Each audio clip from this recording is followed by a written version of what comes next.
Alors, dans cette vidéo, nous allons voir comment trouver le tableau de variation d'une fonction avec exponentielle sous forme de produit et comment étudier la convexité d'une telle fonction. Ici, on nous dit que pour tout x appartenant à R, f de x égale 5x carré e de x, et on nous demande tout d'abord de calculer f' et f', donc la dérivée première et seconde, et de donner le tableau de variation. Donc, on va tout d'abord calculer f'. Avant de calculer f', il faudrait dire l'ensemble de dérivabilité de la fonction f, parce que si f n'est pas dérivable sur R, on ne peut pas calculer f' sur R. Sauf que ici, on a un produit, donc il n'y a pas d'histoire de fraction avec des valeurs interdites, et en plus, x carré et e de x sont des fonctions qui sont dérivables sur R. Et donc par produit, f sera dérivable sur R. Donc au niveau de la rédaction, on dit, alors il ne faut surtout pas dire 5x carré est dérivable sur R, parce que si on dit ça, le problème, c'est que 5x carré, ce n'est pas une fonction, mais c'est un nombre. Parce que le x, si on le remplace par 2, 5 fois 2, 5 fois 4, ça fait 20, etc. etc. Donc il faut dire que la fonction qui a x associe 5x carré est dérivable sur R, et de la même manière, la fonction qui a x associe e de x est dérivable sur R. Je mets deux traits pour dire qu'on met la même chose. Et après, on dit donc par produit, parce que ici c'est un produit, f est dérivable sur R. Donc ici, aucune difficulté, parce qu'il n'y a pas de valeur interdite. On n'a que des fonctions sympathiques comme x carré ou e de x qui sont dérivables sur R. Donc, par produit, c'est dérivable sur R. Quand on a des racines, des fractions ou la fonction ln, là, à ce moment-là, c'est pas défini sur R, donc c'est pas dérivable sur R non plus, et à ce moment-là, c'est plus compliqué, donc ça, on verra ça dans d'autres vidéos. Ici, on est dans le cas le plus simple. Une fois qu'on a dit que f est dérivable sur R, on peut dire que pour tout x appartenant à R, f' de x égale, et là, on calcule. Alors, on voit que f, c'est un produit, parce que c'est 5x carré fois e de x. C'est-à-dire, c'est du style u fois v, avec u qui est égal à 5x carré, et v qui est égal à e de x. Et on sait que la dérivée de u fois v, c'est u'v plus u v', avec u qui est égal à, comme on l'a dit, 5x carré, le u' qu'on va calculer après, ensuite le v et le v'. Le v, on a dit que c'était e de x, et maintenant, on va calculer u' et v'. Moi, je conseille toujours de réécrire u', v', même au brouillon, comme ça au moins, on est sûr de ne pas se tromper, et puis après, il suffira juste de remplacer dans la formule. U', c'est la dérivée de u. La dérivée de 5x carré, c'est 10x, parce que la dérivée de x carré, c'est 2x. 2x fois 5, ça fait 10. V', c'est la dérivée de v. La dérivée de e de x, c'est e de x. Donc, la v', c'est e de x. Et maintenant, c'est extrêmement simple, il suffit de remplacer par ce qu'on a trouvé ici. Donc u', ça fait 10x, fois v, on a dit que c'était e de x. Maintenant, u, on sait que c'est 5x carré, et v', c'est, on a dit, e de x. Et là, il faut retenir que quand on a un exponentiel dans une fonction avec un fois ou un divisé, parce que si on a u sur v, c'est pareil, on peut toujours factoriser après par l'exponentiel, parce que quand on a un exponentiel soit dans le v, soit dans le u, n'importe, v' ou u', la dérivée, il y aura toujours le même exponentiel. Alors, c'est pas forcément e de x, ça peut être e de 2x, 3x, 4x, etc. Mais en tout cas, il y aura toujours l'exponentiel qui restera. Donc l'exponentiel sera toujours soit dans le u, à ce moment-là, il sera dans u', ou dans v et v'. Mais s'il est dans le u et dans le u', à ce moment-là, il est dans les deux, et s'il est dans v et v', à ce moment-là, il est dans les deux termes aussi. Donc, du coup, on aura toujours l'exponentiel dans les deux cas. Et quand on fait u sur v, c'est exactement le même principe. Et donc, on peut toujours factoriser par e de x, puisqu'il est ici et là. Si on factorise par e de x, ici, ça me donne 10x, et ici, ça me donne 5x carré, puisque c'est 5x carré fois e de x. Donc voilà, le f' de x que je trouve, c'est e de x fois 10x plus 5x carré. Je peux éventuellement refactoriser par x, parce que je vois que x est x carré, je peux le refactoriser. Mais si je fais ça, donc si je factorise, ça me donne e de x fois 10 plus 5x. Ça, c'est tout à fait possible. Le problème, c'est que comme après, je vais calculer f seconde, donc la dérivée de la dérivée, là, je vais avoir u fois v fois w, c'est-à-dire je vais avoir un triple produit. ce qui n'a pas beaucoup d'intérêt, parce que ça va faire un u fois v, et le v est lui-même un u fois v, donc ça va complexifier les choses.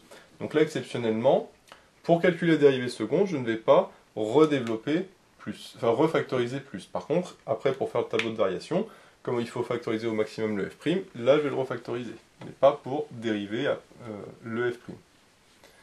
Ça, c'est la petite particularité ici. On factorise pour faire un tableau de signes, mais ici, comme on veut dériver, c'est toujours plus simple de dériver quand c'est sous forme u fois v que quand c'est sous forme u fois v fois w. Donc ça, c'est f' de x. Pour calculer f seconde, donc la dérivée seconde de x, il suffit tout simplement de dériver la dérivée, puisque f seconde, c'est la dérivée de f'. Donc là, je ne le réécris pas, mais on pourrait aussi dire que f seconde, enfin que f' est un produit de fonctions dérivables sur R, donc de la même manière, f' est dérivable sur R, et donc pour tout x appartenant à R, je peux bien calculer f seconde de x. F', comme je l'ai vu, comme on l'a dit tout à l'heure, c'est toujours U fois V, avec U ici et V ici. Et donc de la même manière, je vais réécrire U égale U' égale V égale V' égale. Donc U, on a dit que c'était E de x, et que V, c'était égal à l'autre parenthèse, c'est-à-dire 10x plus 5x carré. Maintenant U', la dérivée de E de x, c'est E de x, et V', la dérivée de 10x, c'est 10, et la dérivée de 5x carré, c'est 10x, comme tout à l'heure. Maintenant, f seconde, je sais que c'est un produit, donc c'est toujours égal à u'v plus uv'. Bien sûr, attention, on prend bien les nouveaux u'vv', et pas les u'vv' que j'ai effacés tout à l'heure et qui étaient pour le f'. On remplace, u', c'est e de x, v, on a dit que c'était 10x plus 5x carré. Ensuite, le u, c'est toujours e de x, et v', c'est 10 plus 10x. Donc ici, 10 plus 10x. Et là, la même manière que tout à l'heure, comme on a un e de x dans la fonction, j'ai dit, quand on a un e de x avec un u fois v, on peut toujours après refactoriser par le e de x. Et en effet, j'ai le e de x qui est ici et ici, donc je peux factoriser par e de x. Ici, ça me donne 10x plus 5x carré. Ici, 10 plus 10x. Et donc, si je simplifie tout ça, j'ai un polynôme du second degré. D'abord, j'ai le 5x carré. Ensuite, 10x plus 10x, ça donne 20x. Et ensuite, ici, le plus 10. Donc là, éventuellement, je peux factoriser par 5, puisque ici, 5, 10 et 20, c'est factorisable par 5. De la même manière que ici, j'aurais pu factoriser par 5 aussi.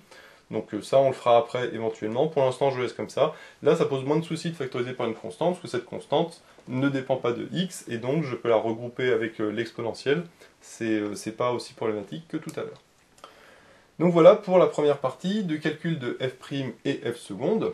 Et maintenant, on me demande de donner le tableau de variation de f. Donc là, par contre, pour donner le tableau de variation de f, il faut que je fasse le tableau de signe de f'. Or, pour faire un tableau de signes, il faut factoriser f' au maximum. Donc là, je vais remettre f seconde. Donc d'abord, le but est de factoriser f' au maximum. Et comme on l'a vu, ici on peut factoriser en plus par x. Donc je vais factoriser par x en disant que c'est 10 plus 5x. Et je vais même faire mieux, je vais factoriser par 5x, parce qu'ici on a vu qu'on pouvait factoriser par 5. Donc là, je vais factoriser par 5x, qui ici me donne 2, et ici me donne x. D'accord, si je développe, ça fait bien 10x plus 5x carré.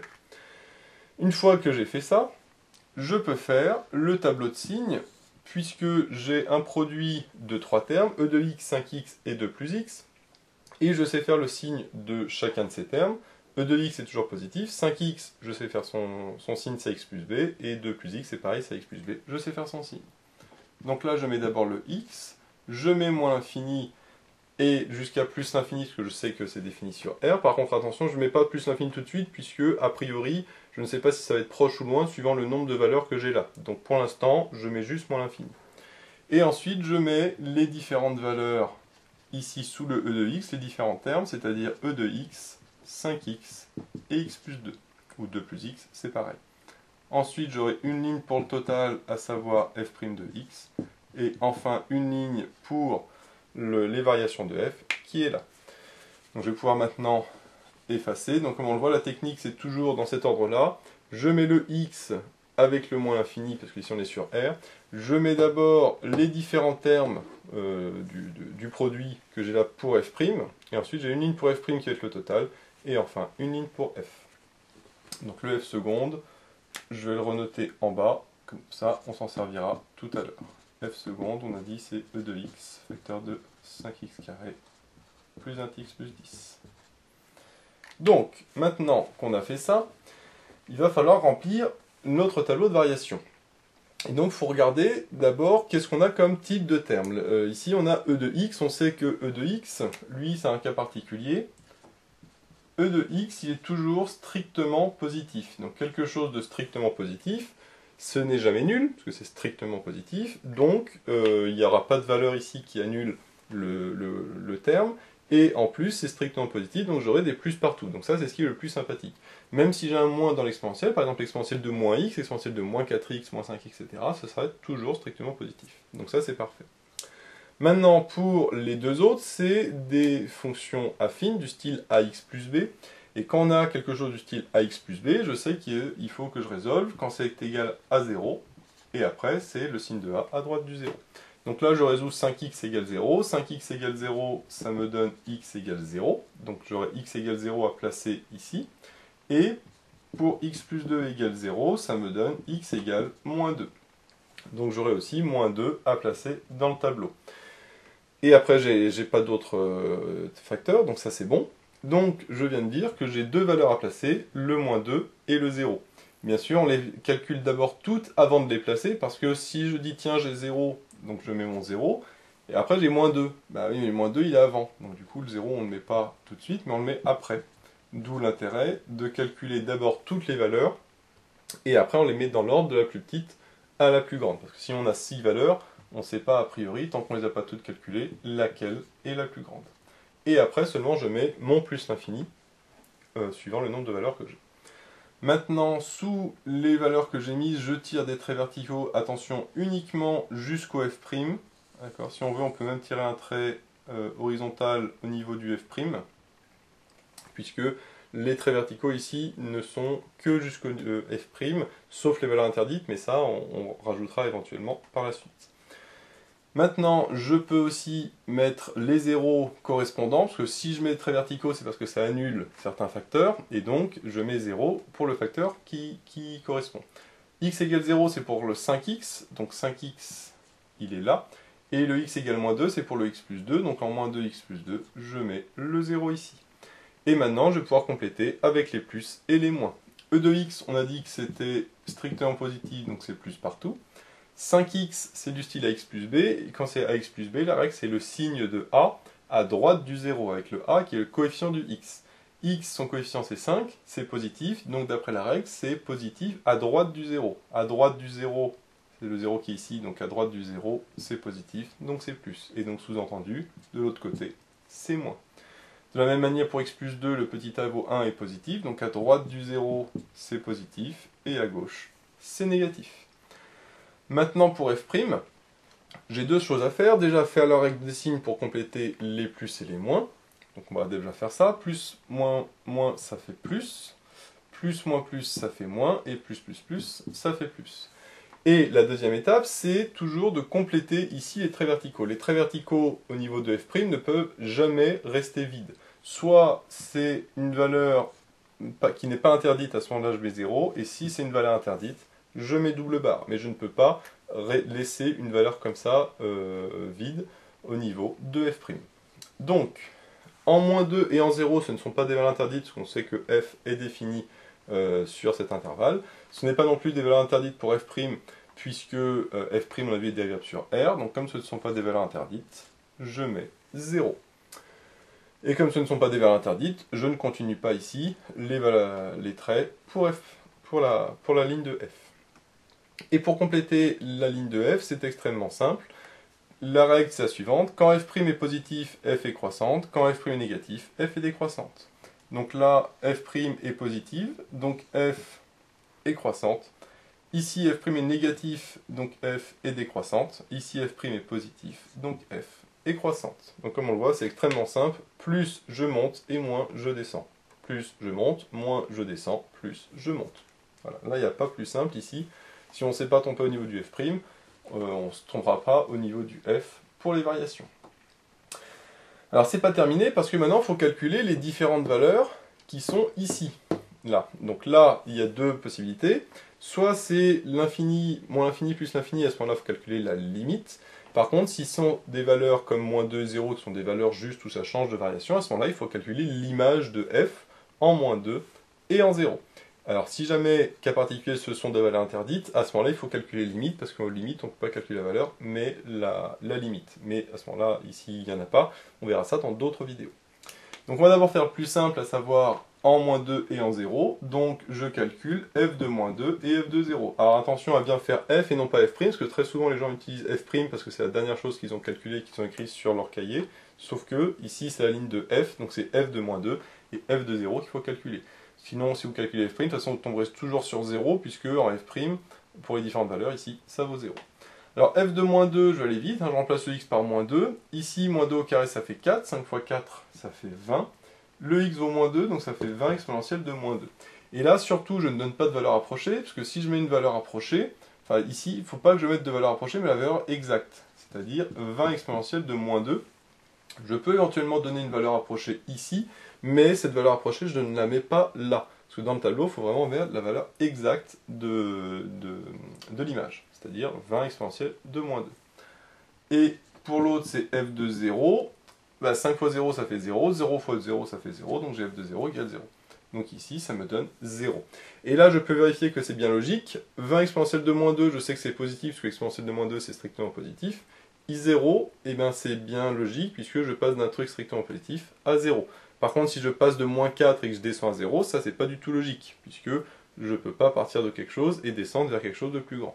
De la même manière, je ne peux pas ici partir de moins 5 et arriver, par exemple, ici à 7. Je ne peux pas partir d'un truc négatif à un truc positif, par exemple. Voilà.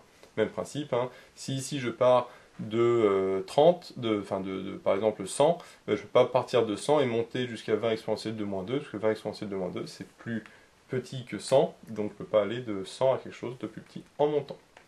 Donc ça c'est le plus simple, et maintenant il faut calculer ici en moins l'infini et en plus l'infini qu'est-ce que ça vaut. Et là par contre ce sont des limites, parce que je ne peux pas calculer f de plus l'infini ou f de moins l'infini.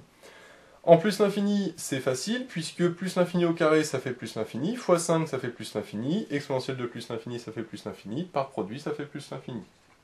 Donc là, je vais aller assez vite, hein. La limite de x carré en plus l'infini, ça fait plus l'infini. La limite de e de x en plus l'infini, ça fait plus l'infini. Donc par produit, je ne l'écris pas, mais la limite de ça fois ça est égale à plus l'infini fois plus l'infini, c'est-à-dire plus l'infini. Le problème par contre se pose en moins l'infini, puisque moins l'infini au carré, ça fait plus l'infini, et exponentielle de moins l'infini, ça fait 0. Donc plus l'infini fois 0, ça fait une forme indéterminée. Mais on sait, d'après les croissances comparées, que c'est l'exponentielle qui l'emporte. Donc là, c'est pas un raisonnement comme je viens de faire ici, mais c'est en utilisant les croissances comparées. On l'a détaillé dans d'autres vidéos, donc je ne vais pas revenir trop en détail dessus. Donc là, quand c'est les croissances comparées, on dit directement la formule. On sait que la limite en moins l'infini de x carré e de moins x, c'est l'exponentielle qui l'emporte, parce que c'est l'exponentielle qui l'emporte toujours en plus l'infini en moins l'infini par rapport à x carré.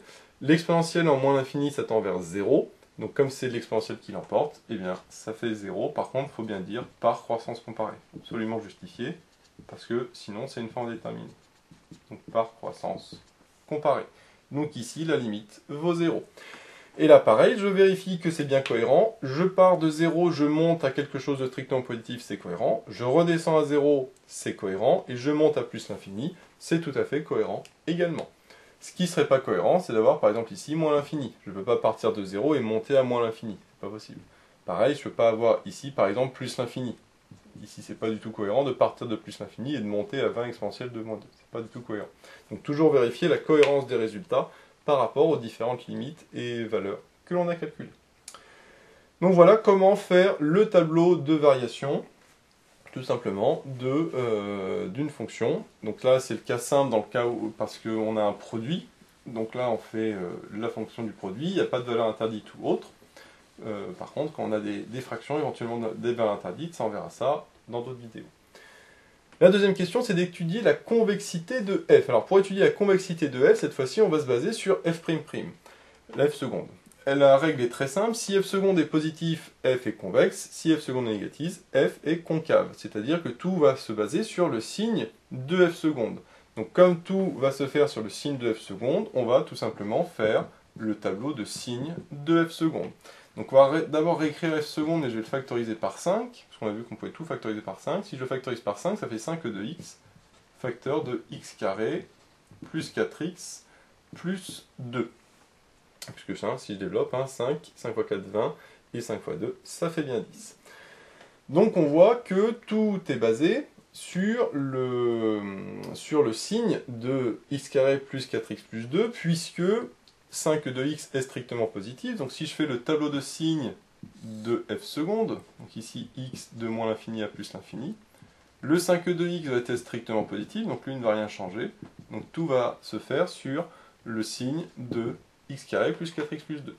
X carré plus 4x plus 2 étant un polynôme du second degré, il faut que je calcule son discriminant pour trouver ses racines. Donc je calcule son discriminant b carré moins 4ac. b au carré, ça fait 4 au carré, ça fait 16. Moins 4 fois a fois c, le petit a vaut 1, le petit c vaut 2. Donc 4 fois 2, ça fait 8. 16 moins 8, ça fait 8. Donc j'ai delta qui est égal à 8. J'ai donc deux racines x1, x2. x1 qui vaut moins b, moins racine de delta sur 2a. Et x2 pareil avec un plus. Donc moins b, plus racine de delta sur 2a. Là-dessus je vais vite parce qu'on a déjà vu ça encore une fois dans d'autres vidéos. Le b vaut 4, donc ça fait moins 4. Le racine de delta, ça fait racine de 8, divisé par 2. Et l'autre c'est pareil, mais avec un plus, donc moins 4, plus racine de 8 sur 2. Si je simplifie racine de 8, je sais que c'est égal à 2 racines de 2. Donc en simplifiant tout par 2, moins 4 sur 2, ça fait moins 2. Et ici, je simplifie par 2, ça fait moins 2, moins racine de 2. Et ici, moins 2, plus racine de 2. J'en déduis donc que j'ai deux valeurs à mettre dans le tableau, celle-là et celle-là. Clairement, moins 2 moins racine de 2 est plus petit que moins 2 plus racine de 2, parce que moins racine de 2 c'est plus petit que plus racine de 2. Donc là, j'ai moins 2 moins racine de 2, et ici, j'ai moins 2 plus racine de 2. Avec ici plus l'infini, et donc dans le même ordre d'idée, je vais mettre ici les deux zéros au niveau du polynôme du second degré, et je complète mon tableau. E de x est toujours strictement positif. Ici j'ai un polynôme du second degré, la règle c'est le signe de a à l'extérieur des racines, c'est-à-dire à gauche et à droite. Le petit a vaut 1, il est positif, donc c'est plus ici, et donc sous-entendu, c'est moins ici. Je fais pour f' la règle des signes, plus plus ça fait moins, plus plus ça fait plus moins ça fait moins, plus ça fait plus, et ici ce ne sont pas de valeurs interdites, donc ce sont des zéros. Donc là j'ai le tableau de signes de f seconde. Et une fois que j'ai ça, je n'ai plus qu'à conclure. On a dit que quand f seconde est positif, c'est convexe, quand c'est négatif, c'est concave. J'en déduis donc que f seconde, enfin que f, pardon, est convexe sur, alors là où c'est positif, c'est-à-dire de moins l'infini à moins 2 moins racine de 2, on peut mettre ouvert. Et on peut, alors on peut mettre et, soit on peut mettre union, hein, et sur l'intervalle moins 2 plus racine de 2 plus l'infini. Et donc f est concave là où c'est négatif, c'est-à-dire sur moins 2 moins racine de 2 jusqu'à moins 2 plus racine de 2. Donc ça c'est pour la concavité et la convexité de f seconde, de f pardon. Et maintenant, on demandait les points d'inflexion. Donc les points d'inflexion, c'est là où la fonction passe de concave à convexe ou de convexe à concave. C'est-à-dire, c'est là où f seconde passe de positif à négatif en s'annulant et en changeant de signe. Donc là, ce qu'on a vu, hein, c'est que c'est les points où f seconde s'annule en changeant de signe. F seconde s'annule là, et change bien de signe parce qu'il passe ici de plus à moins, et ici de moins à plus. Donc là, ce sont bien ici et là des points d'inflexion. Ce ne serait pas le cas si par exemple ici j'avais des plus, parce que là ça s'annule mais je passe de plus à plus, donc ça ne change pas de signe. Si f seconde ne change pas de signe, ça ne change pas de convexité, donc c'est pas un point d'inflexion. Par contre là, de plus à moins ça change, de moins à plus ça change, et ça s'annule. Donc là j'ai deux points d'inflexion qui sont en moins 1, en moins 2 moins racine de 2 et moins 2 plus racine de 2. Donc j'ai deux points d'inflexion, donc en moins 2 moins racine de 2 et moins 2 plus racine de 2. Donc ça c'est extrêmement simple évidemment, une fois qu'on a le tableau de signes de f seconde. D'où l'intérêt de faire le tableau de signes de f seconde, ça permet d'étudier la convexité et la concavité. et en même temps de trouver les points d'inflexion, c'est là où la dérivée de seconde s'annule en changeant de signe. Donc on regarde juste où est-ce que ça vaut 0 et où est-ce que ça passe de plus à moins et de moins à plus. Donc voilà, j'espère que cette vidéo vous sera utile. N'hésitez pas à vous abonner pour être au courant des nouvelles vidéos qui sortiront. J'ai mis le lien dans la description vers l'annoncé de l'exercice, ainsi que vers d'autres exercices sur les tableaux de variation. J'ai également mis le lien vers la page Tipeee où vous pouvez soutenir Méthode Maths. Et moi je vous dis à bientôt pour de nouvelles vidéos.